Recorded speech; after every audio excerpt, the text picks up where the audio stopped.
Hello and welcome back to another edition of the Osceola Seminole Sidelines as we continue our Florida State spring football preview, and we're moving into the back end of the defense and actually right in the middle of the defense. We are moving to linebackers. We're going to talk linebackers at Florida State. But listen, this is another position where graduation has impacted. This is going to impact the room. You lose Tatum Bethune and Kalen DeLoach, your two leading tacklers from this season. You lose 1,100 snaps combined from those two guys and 138 tackles. Of course, a ton of experience. But what you do have is a room of one proven guy and the rest a bunch of guys that have still to prove, young guys too that have proven themselves. And guys, my first question to you on the linebacker room, as it looks today, could you imagine if DJ Lundy, the state of this room, if DJ Lundy had not decided to transfer back to Florida State after he entered the portal, decided to go to Colorado, and comes back into the program? That was a huge get for Florida State. I don't know how you want to term it, but just talk a little bit about that, your thoughts on Lundy. Well, when that happened, when DJ Lundy said he was going to Colorado, I started thinking, okay, you can move Shaheem Brown from safety to linebacker. You start to move pieces around and think about your personnel in addition to hitting the portal, because it was going to be a really, really tough row for Florida State if you don't have Lundy. Good to have DJ Lundy back. Obviously, the experience. He moves a lot better in 2023 than he did the prior years, shedding some of that weight. And really, Shawn Murphy too. I mean, we saw him in Tour Duty, and that looked like a true linebacker who could jump in, to be determined. But yeah, Pat, you're right. If this group did not have DJ Lundy, I don't know what the coaches would be thinking or what plan B would have been. Well, I hit on something we'll talk about a little bit later, and that's do you transition safeties to linebacker, and we'll hit that once we go through the what we think will be the depth chart going into March 19th. Just your thoughts on the importance of getting Lundy back. Obviously, with where this team was, you could make the argument that it was its signing defense going into 2024. Yeah, you could definitely, make the case that that one of Florida State's bigger portal additions was kind of not a portal addition at all, in that, he was always on the roster, and I don't think ever enrolled at Colorado, but it seemed like got pretty close. Yeah. It was a pretty long period of time from announcing he was in the portal to pretty quickly committing to Colorado to announcing he was coming back, and that was a big deal because there was just something about Kalen DeLoach and Tatum Bethune where in the two linebacker system where Florida State plays a lot of two linebackers, sometimes three, but predominantly two on the field at a time, those two are just such a great complementary pair, how they played off each other, how in sync they were, the different things they did well. And if you had to replace both of them with new starters or new guys taking on, if not starting roles, really big roles, it would have been a really tough task for that room this offseason. And with what they had, even adding Shawn Murphy, with what they have on the roster, it would have been hard to imagine it coming together especially well. Yeah, and listen, I think we were pretty fair in our coverage of Florida State. And this is one position group where they've got to improve their recruiting tremendously. They've missed the last two classes on at least one kid. They got lucky last year. If the Pat Fitzgerald deal does not happen prior to the season, Justin Cryer still at Northwestern. They had to fill in a late void there. Listen, we give this staff credit when they do well. This is a position group that has not been recruited effectively, and you're going to see it as we go through the depth chart. I broke it down as a 4-2-5 defense. We can talk about the variations off that if they go to 4-3, but you've got the inside, what I'm calling an inside backer. You got redshirt senior DJ Lundy behind him, Omar Graham or Justin Cryer, and then I believe you'll have either Hickman Collins or Parrish I think they'll split those two guys up as true freshmen in two different positions. Then outside linebacker, you got Blake Nicholson, who we saw some late in the season. We know he can run. Shawn Murray was a big-time recruit coming out of Alabama. Then you have DeMarco Ward, who's in his second year in the program, and then obviously Jaden Parrish on the back end. I guess just talk about the overall depth of the room and how you feel, who are the guys you're looking forward to seeing this spring. And you're going to have some guys. They're going to play whether they're ready or not, right? I mean, the depth just indicates that. But just talk about who you're looking forward to see, Curt, and I'll start with you. Yeah, I mean, I'm excited to see Shawn Murphy, like we talked about. I think he looked the part in tour duty. We didn't really see anything in a football sense, and so you kind of want to see how that looks first. But I thought he was bigger than I thought he was and moved well. I hadn't seen him move, but he moved well. I mean, for a guy who didn't get on the field at Alabama and not getting onto the field on an Alabama defense is not a huge indictment of a player because they recruit like heck. They recruited like heck under Nick Saban, I should say. And I mean, it was not easy, similar to Georgia. But no, I'm interested to see what he looks like. And I think I'm really interested to see what Justin Cryer looks like. I mean, he talk about a late addition to last year's team who arrived, I think, right as like preseason camp was beginning, basically, as a Northwestern transfer after Pat Fitzgerald got fired. And I thought, I mean, just – He looks like a great guy in the vein of the DJ Lundy, the Omar Graham. I don't think he's the mobile in space linebacker as much. I think that's more Blake Nicholson, who I am excited to see too, but I want to leave someone for Bob.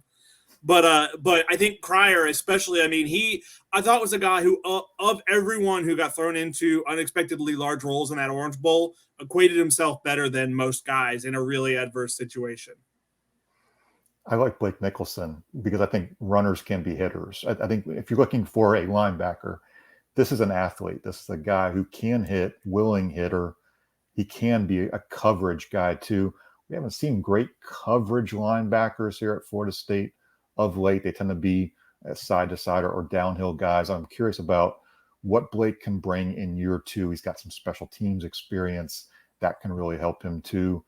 I don't know how good of a transition a freshman can make, but the opportunity is there for Jaden Parrish to me. And if you watch some of his film, going back to Delray Beach Atlantic, that's another guy who seeks out contact, and he is a running back in his high school days too. There's a little bit of that runner hitter thing going there too with Jaden Parrish. I think this is a room that is still very much in that developmental mode. Florida State coaches will be happy if any of the guys Curt mentions and the guys I mentioned develop. In the end, you got to get to at least 4, but ideally get to 5, maybe 6, right? Yeah, depending on what scheme you're using. If it's 4-2-5, you definitely need 4 coming out of camp. If you're going to use more 4-3 than what you saw, what we've seen in the past, for whatever reason, you're going to have to develop 6, right? I mean, you got to have dependable backups at every position. And listen, we saw, I think one of the things that hurt Blake and Justin on the field, they got forced into playing as true freshmen this year. They should have been in the weight room, but the state of the room was so bad, Florida State did not have a choice other than to play those kids. I think it's put both of them back in the physical development of their bodies, right? They did not get a chance to, they were on the varsity team workout plan as opposed to the redshirt freshman workout plan, which at most programs, there's a little bit of difference in how many times you work out a week if you're being redshirted versus playing. So I do think that probably stunted their physical development. But the positive in that is, listen, they've been in the system, forced into the system a year early, forced into game situations. But I am with you, Curt. I want to see Cryer. He showed some natural ability. He was the one that he stood out before any of the other guys last year, the young guys. He was more impressive than Omar Graham in camp. He was more impressive than Blake in camp. And then, of course, you've got Shawn Murray. I think I agree with Bob. Blake Nicholson is a guy that can run. He has not shown anything but being willing to hit. I think it's about just getting to the right place at the right time, learning the system. And listen, he only he played 17 snaps or 101 snaps last year. Graham 268, Cryer 82, DeMarco Ward 15. So listen, they're just, I mean, they're the good thing. If you want a positive spin on all this for Florida State and their linebackers, their best football for most of these guys is ahead of them. But you were getting ready to say something, Curt. Go ahead. Well, you brought up Omar Graham, and I don't think any of us were especially as the 4th linebacker last year, as kind of that last guy who kind of somebody had to fill the spot.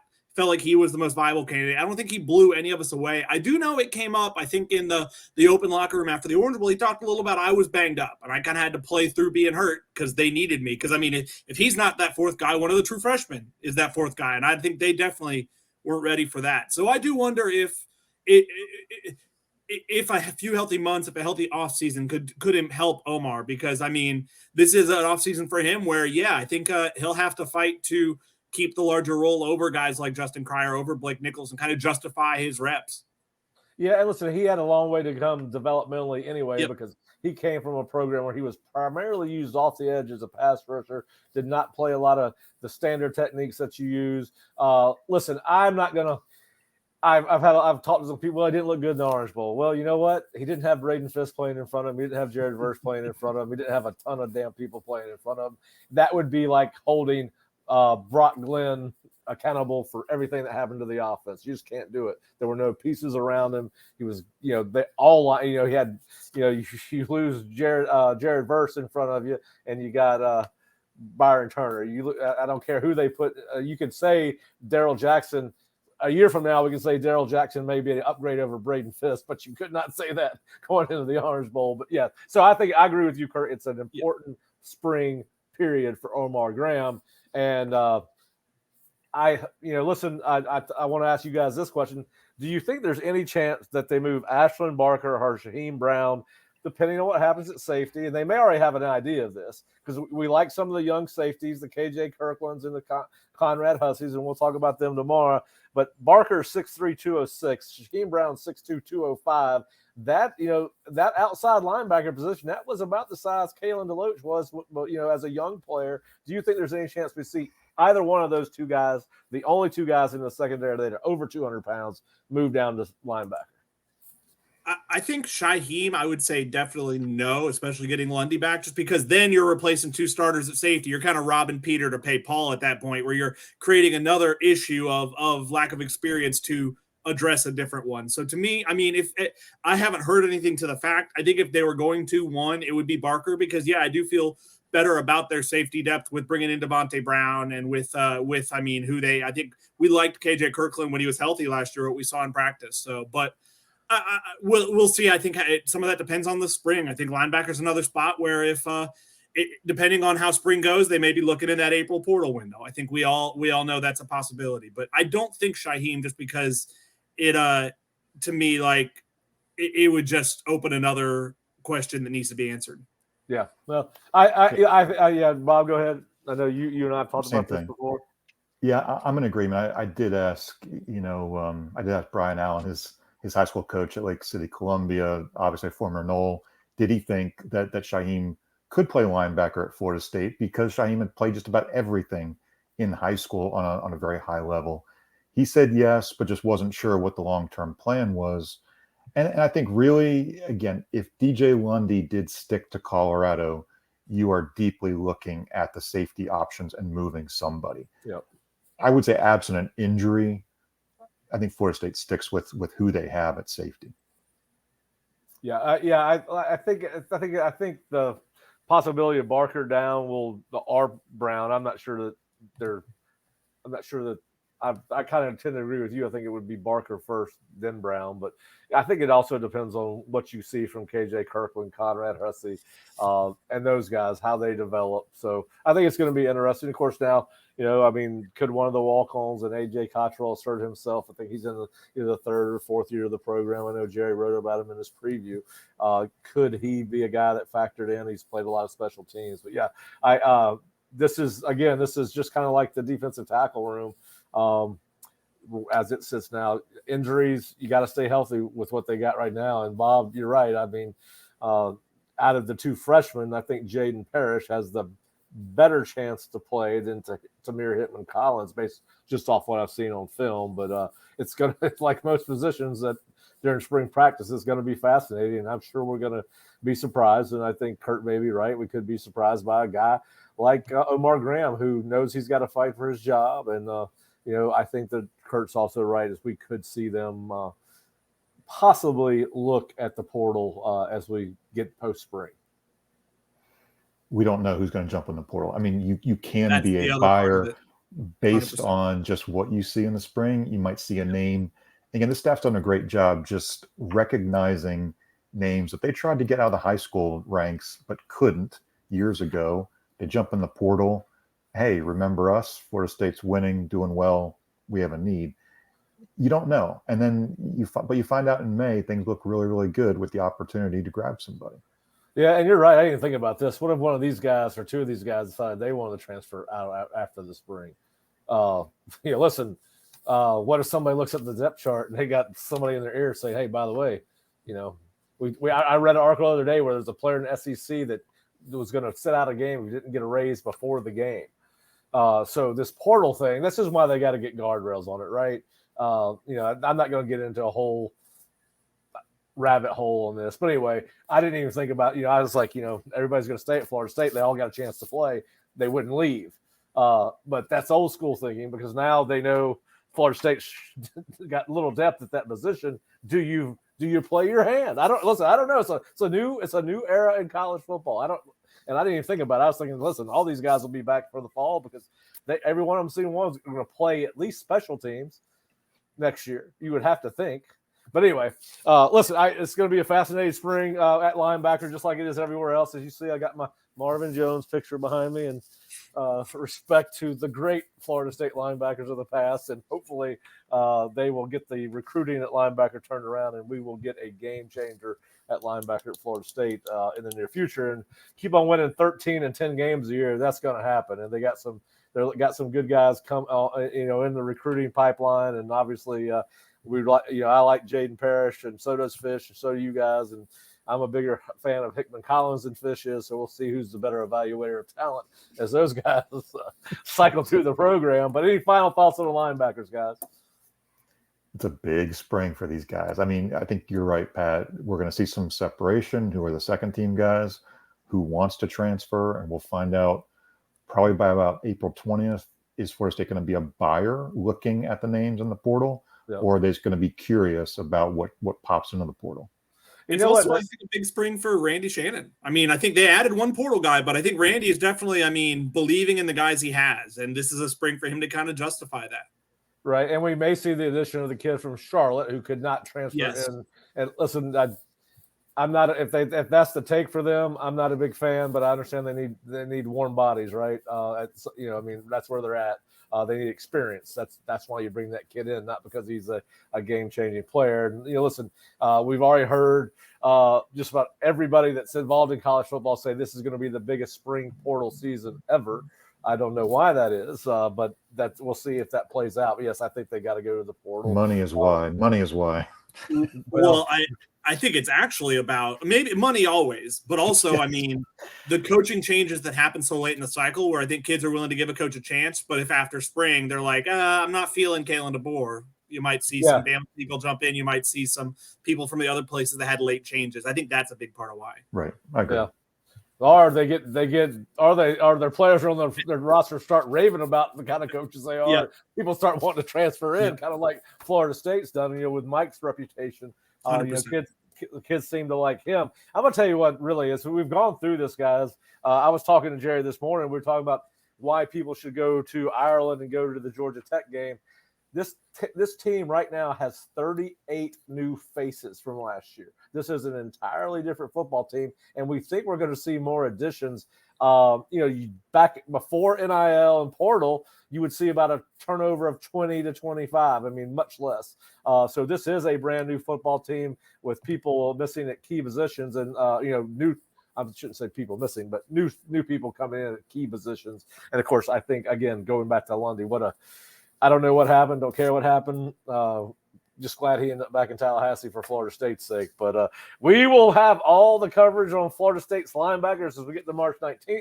We'll be back tomorrow with the defensive back preview, and Curt got to sign that, which is the second. Well, it's probably harder to do than the offensive line because you got about as many bodies. I might have more because you got 5 of them, right? You got the nickel backs, 2 corners, and safety. So so Curt, we're gonna let you go so you can talk on that. And guys, I appreciate you joining us as always. We want to appreciate Aer Lingus for our sponsorship. If you are planning to go to Dublin for the game on August 24th, go to Seminoles2Ireland.com. That's Seminoles, the number 2, Ireland.com, and they got packages set up. Ticket packages, hotel packages, combination packages, anything you want. Check it out, and we appreciate them being on board with us, and we will see you guys tomorrow with our defensive back preview. Your Seminoles kick off the 2024 football season in Dublin, Ireland, as they face the Georgia Tech Yellow Jackets in the Aer Lingus College Football Classic. Join fellow Florida State fans on a trip you won't soon forget. Game tickets for the August 24th matchup are now available through Florida State Athletics Ticket Office and selling fast. Visit Seminoles2Ireland.com. That's Seminoles, the number 2, Ireland.com. And go Noles!